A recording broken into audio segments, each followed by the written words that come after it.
एक ऐसा प्राचीन ग्रंथ जो आज भी भारत में तारीफें भी बटोरता है और गुस्से की वजह भी बनता है। जी हां, आज हम बात करने वाले हैं मनुस्मृति की और इसकी पूरी कहानी को समझने की कोशिश करेंगे।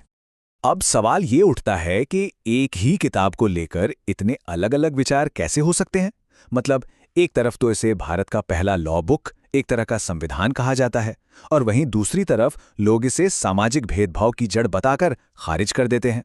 तो आखिर सच क्या है? चलिए इसी गुत्थी को सुलझाते हैं। इस पूरे विवाद की तह तक जाने के लिए हमें सबसे पहले ये समझना होगा कि ये ग्रंथ, ये किताब आखिर है क्या और आई कहां से। देखिए, मनुस्मृति असल में एक धर्मशास्त्र है।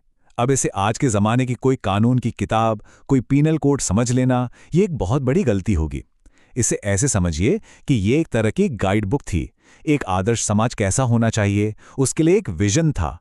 ये कोई पुलिस का मैनुअल नहीं था जिसका हर नियम पत्थर की लकीर हो। और हां, ये ग्रंथ कोई एक दिन में या एक इंसान ने नहीं लिखा था।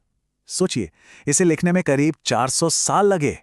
इसका मतलब साफ है कि इसमें कई पीढ़ियों के विचार, उनके बदलाव, सब कुछ शामिल है। और सबसे दिलचस्प बात तो यह है कि आज हम जिस मनुस्मृति की इतनी चर्चा करते हैं, वो सदियों तक गुमनाम सी थी। इसे शोहरत मिली 18वीं सदी में, जब अंग्रेजों ने इसे फिर से खोज निकाला। अब यहां एक और हैरान करने वाली बात है। हम जिस मनुस्मृति की बात कर रहे हैं, उसका कोई एक ऑफिशियल वर्जन है ही नहीं।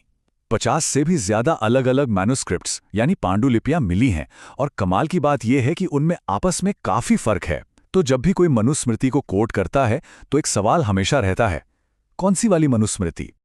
तो चलिए अब जरा इस ग्रंथ के पन्ने पलटकर देखते हैं, आखिर इसके अंदर लिखा क्या है। ये एक आइडियल समाज के लिए किस तरह का खाका, किस तरह का ब्लूप्रिंट पेश करती है। इस ग्रंथ का जो सेंट्रल आइडिया है वो है वर्ण व्यवस्था, यानी समाज को 4 हिस्सों में बांटना। और ये सिर्फ एक सोशल डिवीजन नहीं था, इसे एक तरह की कॉस्मिक व्यवस्था का हिस्सा माना जाता था, जहां हर ग्रुप का, हर वर्ण का अपना एक तय काम, एक तय कर्तव्य था। मकसद ये था कि समाज एक मशीन की तरह बिना किसी रुकावट के चलता रहे। अब बात करते हैं महिलाओं के बारे में, और यहां मनुस्मृति में हमें बड़े विरोधाभासी विचार देखने को मिलते हैं। एक तरफ ये मशहूर श्लोक है जिसे अक्सर ये दिखाने के लिए इस्तेमाल किया जाता है कि ग्रंथ महिलाओं का कितना सम्मान करता है। इसमें कहा गया है कि जहां स्त्रियों का सम्मान होता है वहां देवता बसते हैं। लेकिन कहानी यहीं खत्म नहीं होती। उसी ग्रंथ में कुछ पन्ने आगे बढ़ने पर हमें कुछ बिल्कुल उल्टा पढ़ने को मिलता है। ये श्लोक कहता है कि एक महिला को कभी भी आजाद नहीं होना चाहिए। बचपन में पिता, जवानी में पति और बुढ़ापे में बेटे के संरक्षण में रहना चाहिए। यही वो विरोधाभास है, यही वो कॉम्प्लेक्सिटी है जो मनुस्मृति को इतना ज्यादा विवादास्पद बना देती है। तो अब हम इस कहानी के सबसे अहम मोड़ पर आ गए हैं, वो मोड़ जिसने सब कुछ बदल दिया। ये समझना बहुत जरूरी है कि आखिर कैसे एक दार्शनिक ग्रंथ, एक सैद्धांतिक किताब धीरे धीरे एक कानून की किताब बन गई। देखिए, अंग्रेजों के आने से पहले भारत में मनुस्मृति की इज्जत तो थी, पर वो एक रेफरेंस बुक की तरह थी, कोई संविधान नहीं थी। मतलब राजा या गांव की पंचायतें फैसले लेते समय इससे सलाह ले सकती थी, लेकिन वो इसकी हर बात मानने के लिए मजबूर नहीं थे। समाज में लचीलापन था। लेकिन फिर आए ब्रिटिश। ईस्ट इंडिया कंपनी को इतने बड़े देश पर राज करने के लिए एक यूनिफॉर्म लीगल सिस्टम चाहिए था। उन्हें हर इलाके के अलग अलग रिवाजों को समझने में मुश्किल हो रही थी। तो उन्होंने एक शॉर्टकट निकाला। उन्होंने एक ऐसी हिंदू लॉ बुक की तलाश शुरू की जो पूरे देश पर लागू की जा सके, और उनकी नजर पड़ी मनुस्मृति पर। उन्होंने इसका अनुवाद करवाया और इसे बाकी सभी धर्मशास्त्रों से ऊपर का दर्जा दे दिया।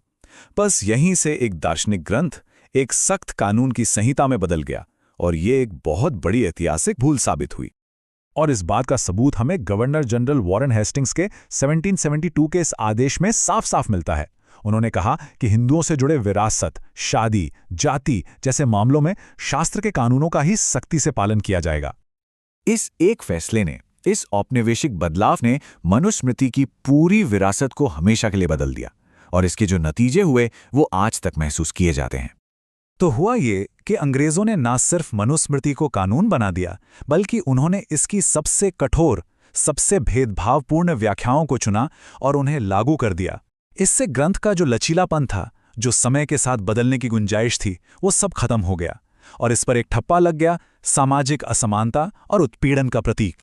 और इसी वजह से इसी विरासत के विरोध में 1927 में डॉक्टर B.R. अम्बेडकर ने सार्वजनिक तौर पर मनुस्मृति और जलाया। उनके लिए ये जातिगत भेदभाव को सही ठहराने वाले विचारों के खिलाफ एक शक्तिशाली विरोध प्रदर्शन था। और ये टकराव आज भी भारतीय समाज के दिल में मौजूद है। आप देखिए, एक तरफ मनुस्मृति का समाज है जो जन्म पर आधारित ऊंच नीच की व्यवस्था पर खड़ा है, जहां कर्तव्य जन्म से तय होते हैं, और दूसरी तरफ है भारत का संविधान जो बराबरी, आज़ादी और हर नागरिक के अधिकारों की गारंटी देता है। ये दो बिल्कुल अलग अलग दुनियाएं हैं, दो बिल्कुल अलग अलग आदर्श हैं। तो आखिर में हम मनुस्मृति को कैसे देखें? शायद इसकी दोहरी पहचान को समझकर। एक तरफ ये प्राचीन भारत की सोच, उनके समाज को समझने के लिए एक बेहद कीमती ऐतिहासिक दस्तावेज है, लेकिन साथ ही ये एक ऐसा ग्रंथ भी है जिसे औपनिवेशिक काल में जिस तरह इस्तेमाल किया गया, उसने एक बहुत दर्दनाक और विवादों से भरी विरासत को जन्म दिया।